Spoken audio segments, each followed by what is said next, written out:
They say justice is blind, but in the humid, stagnant air of Judge William Prescott's courtroom, justice wasn't just blind, she was bound, gagged and kicked out the back door. In the small town of Oak Creek, the unwritten law was simple. Wealth bought freedom, and poverty bought prison. If you had connections, you walked.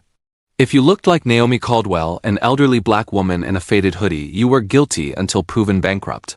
When Judge Prescott looked down from his bench and saw the woman standing before him, he didn't see a formidable legal mind. He saw a punchline. He saw prey. He laughed in her face. He mocked her quiet voice. He believed he was the king of his little fiefdom. But William Prescott had made a fatal miscalculation. The woman he was trying to humiliate wasn't just a defendant, she was his boss's boss's boss. And she hadn't come to Oak Creek to plead for mercy. She was there to deliver a verdict he would never forget. The air conditioning in the Oak Creek County Courthouse had reportedly been broken since the late 90s. The atmosphere was thick, a suffocating blend of floor wax, stale coffee, and the nervous perspiration of citizens who knew their lives were about to take a turn for the worse. Naomi Caldwell sat in the back row of courtroom 4B, her hands folded neatly in her lap. She was 62, with skin the color of deep mahogany and graying hair pulled back into a severe, no-nonsense bun. Usually, Naomi's shoulders were draped in the heavy, silken black robes of the United States Supreme Court in Washington, D.C., but today, she was in disguise.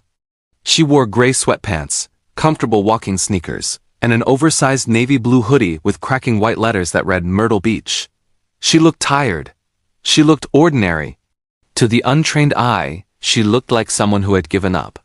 But Naomi's eyes were sharp, darting around the room, cataloging every infraction.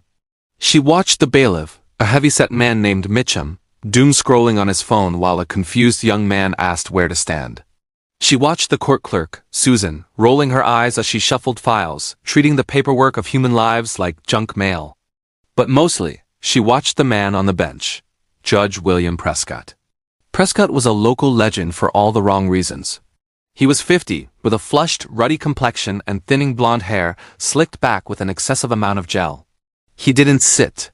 He lounged, leaning back as if the courtroom were his personal living room, and the defendants were unwanted commercials interrupting his TV time. Naomi had heard the rumors. Her niece, Vanessa, lived 3 streets over. 2 weeks ago, Vanessa had called Naomi in tears. "Auntie," she had sobbed, "he didn't even listen." He just looked at Jamal, saw his tattoos, and gave him the maximum sentence for a noise complaint. He called him a thug on the record. Naomi had listened, her heart tightening. She knew the statistics. She knew the reality of the justice system better than almost anyone alive. But hearing it happen to her own blood, in the town where she was born, struck a different chord. It wasn't just professional anymore, it was personal. So Naomi had taken a leave of absence. She told her clerks she was going on a fishing trip. She didn't tell them she was fishing for a shark. "Next!" Judge Prescott bellowed, banging his gavel not for order but for theatrical effect. A young woman stepped up, trembling. She was there for an unpaid parking ticket, trying to explain she had been hospitalized when it was issued. "I don't care about your medical history, Miss Davis," Prescott cut her off, his voice dripping with bored arrogance. "I care about the city's revenue. Double the fine. Payment plan denied. Next." The girl burst into tears, but Bailiff Mitchum just steered her away by the elbow. Naomi's jaw set. She felt that familiar burn in her chest, the cold fire that had driven her through law school, through the endless nights of study, through the skepticism of professors who told her she'd be better suited as a paralegal. She reached into her canvas tote bag and touched the file inside. It wasn't a case file. It was a property deed. Today she wasn't Justice Caldwell. Today she was just Naomi. She had orchestrated a minor property dispute regarding her late mother's shed, a trivial matter requiring a hearing. She had intentionally filed the paperwork with errors. She had intentionally dressed down. She had made herself look exactly like the kind of person William Prescott loved to eat for breakfast. Case number 4492, the clerk droned. City versus Naomi Caldwell. Zoning violation and failure to maintain property structure. Naomi stood up. Her knees popped slightly. Age was real, even for justices, and she walked slowly to the defendant's table. She didn't look at the floor. She looked right at Prescott. He was checking his watch. "State your name," he muttered, not looking up. "Naomi Caldwell," she said. Her voice was calm, low, and clear. It was a voice that had silenced Senate hearings, but in this acoustic nightmare of a room, it sounded soft. Prescott finally looked up. He squinted, his eyes raking over her hoodie, her sweatpants, her empty hands. A smirk curled the corner of his lip. "Miss Caldwell," he said, leaning into his microphone so his voice boomed. "You are aware this is a court of law, not a Walmart checkout line? We have a dress code." The bailiff snickered. A few lawyers in the front row regulars who depended on Prescott's good side chuckled politely. Naomi didn't flinch. "I apologize, Your Honor. My luggage was lost in transit. I thought it more important to be here on time than to be fashionable." "Lost in transit," Prescott repeated, mocking her tone. "Fancy way of saying you missed the bus." "Look, let's make this quick. You have a shed on 4th Street that's an eyesore. The city wants it down. You haven't responded to 3 letters. Why?" "I never received the letters, Your Honor," Naomi lied smoothly. This was part of the test. The address on file is for the property itself, which is uninhabited. Proper procedure dictates notice must be sent to the owner's primary residence. Prescott paused. He blinked. For a second, the legal jargon registered, but then his ego took the wheel. He didn't like being corrected on procedure by a woman in a Myrtle Beach hoodie. "Don't quote the law to me, Miss Caldwell," he sneered. "I am the law in this room. You ignored the city. You're wasting my time. I am simply stating my rights to due process under the bang." The gavel hit the wood so hard it sounded like a gunshot. "Silence," Prescott roared, his face turning a deeper shade of red. "You want to play lawyer? Go to law school. Until then, shut your mouth.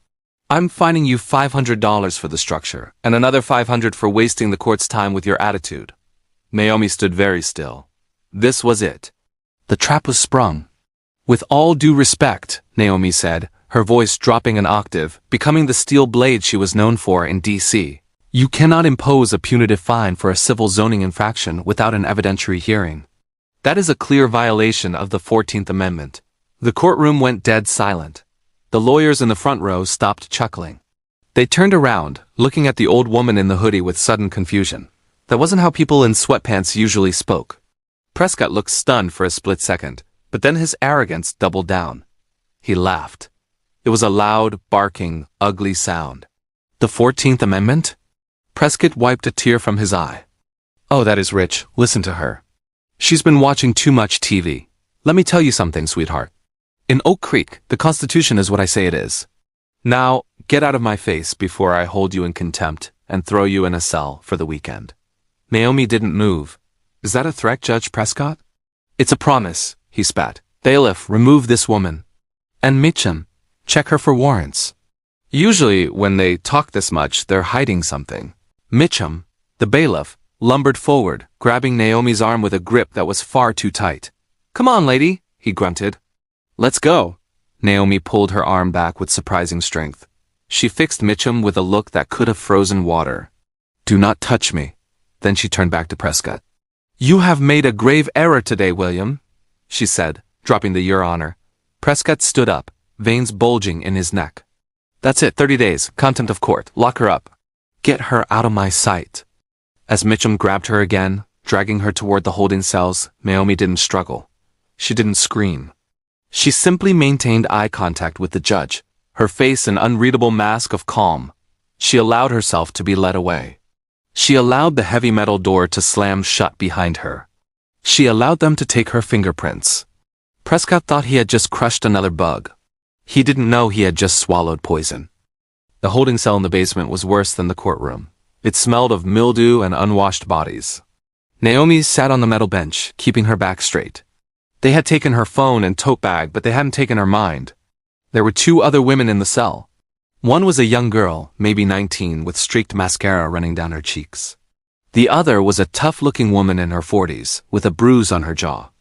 The tough woman looked at Naomi. "What you in for, mama?" "Shoplifting?" Naomi smoothed the fabric of her sweatpants. "Contempt of court." The woman whistled. "You mouthed it off to Prescott? You got a death wish? That man is the devil. He put my brother away for 5 years for having a joint in his pocket." "He is a tyrant," Naomi agreed quietly. "But tyrants always have a weakness. Yeah? What's his?" the woman asked. "He thinks he's untouchable," Naomi said.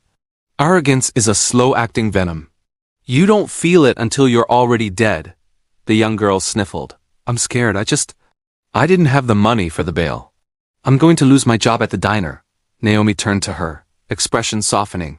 What is your name, child? Becky, the girl whispered. Becky, listen to me, Naomi said, her voice carrying that maternal authority that made people listen. You are not going to lose your job. When I get out of here, I'm going to make a phone call. The tough woman laughed harshly. When you get out, Mama, you got 30 days. By the time you get out, Prescott will have forgotten you even exist. Naomi smiled. It was a small, terrifying smile. He won't forget, she said. I'm going to make sure he remembers my name for the rest of his miserable life. Meanwhile, upstairs, Judge Prescott was having lunch in his chambers. He was eating a messy meatball sub, laughing with a local defense attorney, a slimy man named Greg Henderson. Did you see her? Prescott chuckled, mouth full. Quoting the 14th Amendment, who does she think she is? I swear these people watch one episode of Law and Order and think they're Thurgood Marshall. Henderson laughed nervously. She did speak well though, Bill. Did you notice her diction? It was educated. Educated? Prescott scoffed. Please. She's probably a retired school librarian who got bitter. She's nobody. Just another nuisance in my court. You gave her 30 days, Bill, for a zoning hearing. Isn't that a bit steep? Prescott wiped his mouth with the back of his hand. It's about respect, Greg. You let one of them talk back, they all start doing it. I have to maintain order. Besides, who's she going to call? The ACLU? They don't come down to Oak Creek. Just them. The door to the chambers flew open. It was Susan, the clerk. She looked sheet white. Judge, she stammered. What is it, Susan? I'm eating. There's a phone call for you. Line 1. Take a message. Prescott waved a hand. I can't, Judge. Susan's hands were shaking. It's the governor's office. And someone from the Department of Justice is on the other line. Prescott froze. The meatball sub hovered halfway to his mouth. The governor? What for? Probably that ribbon-cutting ceremony next week. Henderson offered. No, sir, Susan whispered. They're asking about a prisoner. Specifically, the woman you just held in contempt, Miss Caldwell. Prescott felt a tiny prick of unease in his gut. Caldwell? Why would the governor care about a zoning violator? I don't know, sir, but the man from the Doge. He didn't call her Miss Caldwell. Prescott dropped the sub on his plate. What did he call her? Susan swallowed hard. He called her Justice Caldwell. The room went silent. The air conditioner hummed. A fly buzzed against the window pane. Asterisk justice? Asterisk Prescott repeated the word internally, but it felt heavy, like lead. Asterisk Justice Caldwell. Asterisk. He tried to search his memory. He knew the name. Where did he know the name from? He turned to his computer and typed Naomi Caldwell into the search bar. The first image that popped up was a formal portrait. A woman in black robes standing next to the President of the United States. She looked regal, stern, powerful. And she looked exactly like the woman in the Myrtle Beach hoodie he had just thrown in a cage. Asterisk Justice Naomi Caldwell. The third black woman appointed to the Supreme Court. Known for her harsh stance on judicial misconduct and civil rights violations. Asterisk. The blood drained from Judge Prescott's face so fast he nearly fainted. Greg Henderson stood up and backed away. I think I should go, Bill. Sit down, Prescott hissed. He looked at the screen, then at the door. Panic, cold and sharp, clawed at his throat. It's a mistake, he whispered. It has to be. Why would a Supreme Court justice be in my court wearing sweatpants? But deep down he knew. He remembered her eyes. He remembered the way she stood. He remembered the line. Asterisk, you have made a grave error. Asterisk, Susan, Prescott croaked. Get Mitchum. Tell him. Tell him to bring her up now. Immediately. And bring her to my chambers, not the courtroom. My chambers. Yes, Judge. Susan ran out.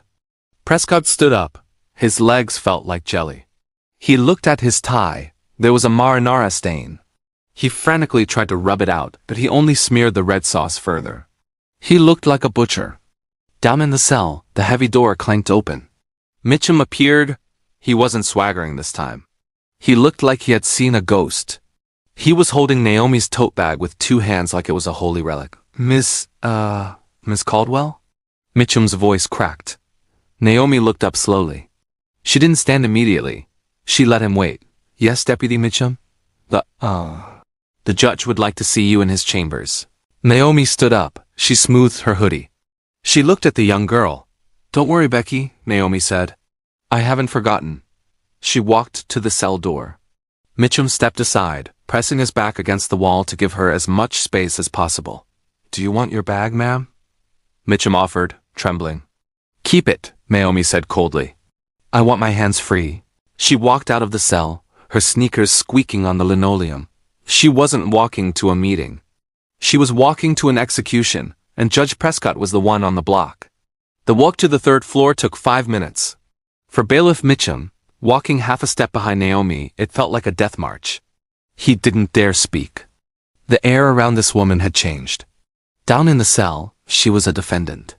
Now she radiated a terrifying, silent power. When the elevator chimed, Mitchum practically scrambled to open the door for her. Right this way, ma'am. Justice. Ma'am, Mitchum stammered, sweating through his uniform. They reached the heavy oak door of Chambers 4. Mitchum knocked once, timidly, then pushed it open. Judge William Prescott was standing in the middle of the room. He had taken off his stained tie. He had combed his hair. He was holding a bottle of sparkling water in one hand and a glass in the other, his hands shaking so badly the glass clinked rhythmically against the bottle. Leave us, Prescott ordered Mitchum. His voice tight. Mitchum fled. Naomi stood near the entrance. She didn't move further into the room. She simply looked at him. She looked at the mahogany desk, the framed degrees, the golf trophies, and finally at the man vibrating with terror. Justice Caldwell, Prescott began, forcing a smile that looked like a grimace. I simply cannot apologize enough. There has been a terrible misunderstanding. A breakdown in communication. If you had known I was a Supreme Court justice, Naomi finished for him, her voice cool and dry, you would have treated me with respect. Is that it? Well, yes. I mean, of course. Professional courtesy. But because you thought I was just Naomi from 4th Street, she stepped forward. Because you thought I was a retired nobody with a zoning violation, you treated me like cattle. Prescott swallowed. He set the water down before he dropped it. Now, Justice, let's not be dramatic. I run a tight ship. We get a lot of riffraff in here. Sometimes patience wears thin. It's a stressful job. You know that better than anyone. Do not presume to know what I know, Naomi said. The temperature in the room seemed to drop 10 degrees. I sat on the bench for the Southern District of New York for 15 years. I have presided over terrorism trials, organized crime RICO cases, and billion-dollar corporate fraud. I have never, not once, denied a citizen their right to be heard. I have never laughed at a defendant. She walked over to the guest chairs. She gripped the back of one, her knuckles dark against the leather. Do you know why I'm here, William? The shed? He tried weakly. There is no shed, Naomi said. My mother's property on 4th Street was demolished 5 years ago. It's an empty lot. If you had read the file, if you had even glanced at the photos provided by the city inspector, you would have seen that. But you didn't look. You saw a black woman in a hoodie and you stopped thinking. Prescott paled. I can dismiss the case right now, expunge the record. It'll be like it never happened. Oh, it happened, Naomi said. And it has been happening for a long time. I didn't come here for a zoning violation. I came here for Jamal. Prescott blinked. Jamal? Jamal Turner? My nephew. The realization hit Prescott like a physical blow. He staggered back. He remembered the kid. Tattoos, baggy jeans, noise complaint. Prescott had thrown the book at him just to make a point to the gallery. I didn't know he was related to you. That is the problem. Naomi slammed her hand down on the chair, the sound cracking like a whip. It shouldn't matter. Justice isn't about who you know. It isn't about bloodlines or connections. It is about the law. And you, William Prescott, have turned this courthouse into your own personal kingdom where you tax the poor to feed your ego. She reached into her hoodie pocket. Prescott flinched, terrified she had a weapon. She pulled out a small black digital voice recorder. The red light was blinking. I've been recording since I walked through the metal detectors, Naomi said.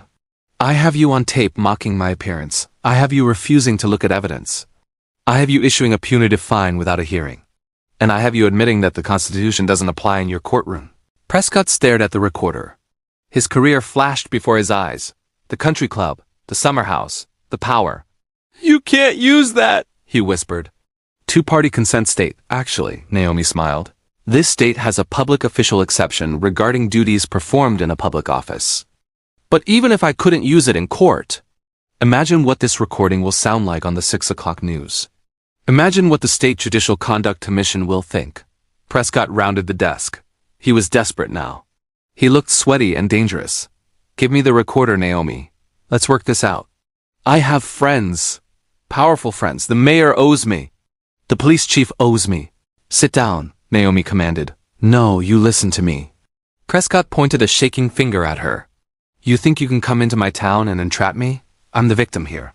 You lied. You committed perjury by creating a fake dispute.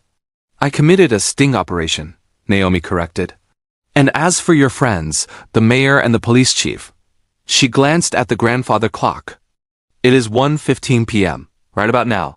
Special Agent Thomas Reynolds of the FBI is walking into the mayor's office with a subpoena for his financial records regarding the construction contracts for the new jail. And I believe the state police are currently executing a search warrant on your home computer. Prescott fell into his chair. His legs simply gave out. My home? You didn't think I came alone, did you? Naomi's voice softened, but it wasn't out of kindness. It was the soft voice a doctor uses when telling a patient the disease is terminal. I have been building this dossier for 6 months. The kickbacks from the private probation company. We know the arrangement with Henderson to funnel wealthy clients to his firm for lighter sentences. We know the excessive sentencing of minorities to fuel the county's prison labor contract. We know it all. William Prescott put his head in his hands. He began to sob. It was a pathetic, gasping sound. Please, he begged. I have a family. My daughter is in college. This will ruin them. Naomi looked down at him. She thought of Becky, the girl in the cell crying over losing her diner job. She thought of Jamal. She thought of the hundreds of lives this man had ruined without a second thought. You should have thought about your family, Naomi said, before you decided to destroy everyone else's. There was a sharp knock at the door. Enter, Naomi said. The door opened. It wasn't Mitchum. It was 2 men in dark suits with earpieces, followed by a uniformed state trooper. The man in the lead held up a badge. Judge William Prescott, the agent said. I'm Special Agent Thomas Reynolds, FBI. You are under arrest for racketeering, deprivation of civil rights under color of law, and wire fraud. Prescott looked up, eyes red and wet. He looked at Naomi, pleading for a lifeline. Naomi didn't look away. She didn't smile. She just watched. Stand up, William, Naomi said. It's time to face the music. News travels fast in a small town, but scandal travels at the speed of light. By the time the FBI agents hauled Judge Prescott out of his chambers, the courthouse lobby was buzzing. Naomi walked out first. She was still wearing her hoodie and sweatpants, but her stride made the outfit look like battle armor. Behind her, Prescott was in handcuffs, shrunken and defeated. They walked through the main rotunda. The crowd went silent. Naomi stopped in the center. Can I have everyone's attention? She said. Her voice rang off the marble walls. My name is Justice Naomi Caldwell of the United States Supreme Court, she announced. A collective gasp rippled through the room. Phone cameras started recording. For too long, this building has been a place of fear. The man you called Your Honor has dishonored this institution. He has sold your rights for profit. Today that ends. She looked directly at the row of defense attorneys. To the officers of the court who stood by and laughed while the law was trampled. Do not think you are safe. An audit is coming. If you are part of the corruption, we will find you. Greg Henderson looked like he was about to vomit. Then Naomi turned to the families. To the citizens of Oak Creek. This is your courthouse. It belongs to you. When the law is broken by those sworn to uphold it, it is not a mistake. It is a crime. And today, we are prosecuting that crime. As the agents led Prescott away, a slow clap started. It grew until the lobby erupted in applause. It wasn't a celebration of cruelty, it was the sound of relief. Naomi turned to Mitchum, who was trying to merge with a pillar. Deputy? Mitchum jumped. Yes, Justice. Bring me Becky and the woman who goes by Mama and bring their paperwork. 10 minutes later, the 2 women were brought up, confused. When Becky saw Naomi, she ran over. Naomi? What happened? The judge had to leave early. Becky, a sudden change in career. Naomi took the paperwork from Mitchum, ripped it in half and smiled. You're free to go, but the bail, There is no bail, the charges were predicated on an unlawful order. I have vacated them. She handed Becky a business card. This is the number for my scholarship fund. You call that number on Monday. You aren't going to work at that diner forever. You're going to college. Becky burst into tears, hugging Naomi tightly. Naomi patted her back, watching the cleaning crew sweep the floor where Prescott had once walked. The dirt was being swept away, but the real filth had already been taken out in handcuffs. Outside, Naomi's clerk, David, pulled up in a black sedan. Justice Caldwell, he said, opening the door. We have a flight back to Washington in 3 hours. Naomi paused, looking back at the courthouse. She pulled her hood up. Let them wait, David. I think I want a cheeseburger first. Justice makes you hungry. But Naomi wasn't done. The zoning violation had been part of a larger scheme. Prescott and Mayor Clint Gable had been condemning properties in the historic black neighborhood to sell to a developer, Pine View Holdings. At Mars Kitchen, the local diner, Naomi sat with Jamal and Arthur PMs, a whistleblower from the city planning office. Mayor Gable stormed in, disheveled and frantic.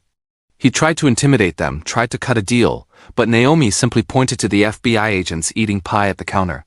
When Gable realized the agents had already mirrored his hard drive, his arrogance evaporated. Jamal, the young man he had labeled a thug, watched as the mayor was handcuffed. My name is Jamal Turner, he told the mayor. I'm a pre-med student. And I'm the one who's going to watch you go to jail. In the months that followed, Naomi filed an amicus brief arguing for restorative justice via community constructive trust. Instead of the seized millions from the corrupt developer going to the government, the court ordered it be used to rebuild the stolen equity of the 4th Street homeowners. 1 year later, the empty lot where Naomi's mother's shed stood was now the Caldwell Community Legal Center. Judge Prescott was now inmate 9440, working in the prison laundry. And in Oak Creek, the shadows didn't feel so menacing anymore. The town had learned the hardest lesson of all. You can judge a book by its cover, but if you judge a Supreme Court justice by her hoodie, you're going to get burned.